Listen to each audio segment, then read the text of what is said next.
in Uganda, authorities adopted a phased strategy to have learners return to class with limited risks of contracting the virus. The phased reopening that started in March last year has seen 1.5 out of 15 million learners class, ending a 6-month interruption which posed serious implications to the country. Authorities also advised majority of learners who stayed at home to continue to exploit government's homeschooling program, which provided distribution of learning materials to affected students, both at primary and secondary levels.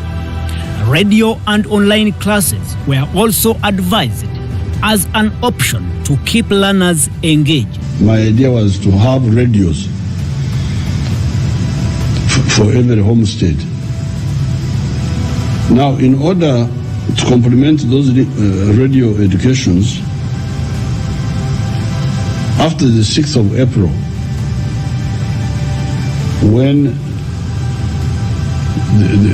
the present candidate classes have gone away, then the Minister of Education will announce a detailed plan for how the S2s and the S4s and the S1s and the S2s can now also come to school in order to complement what they are learning.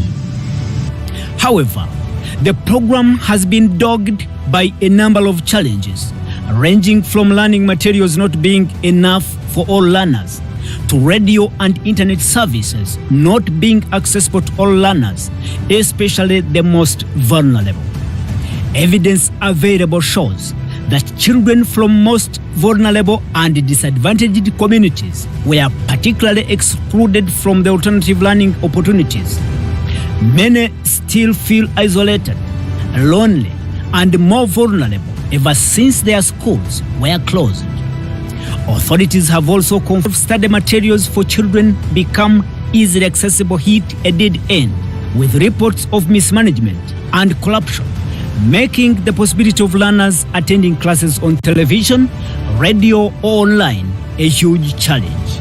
Where these study options are available, parents and caregivers, particularly those in rural communities, cannot support their children, as many of them are illiterate or unable to read and comprehend the curriculum.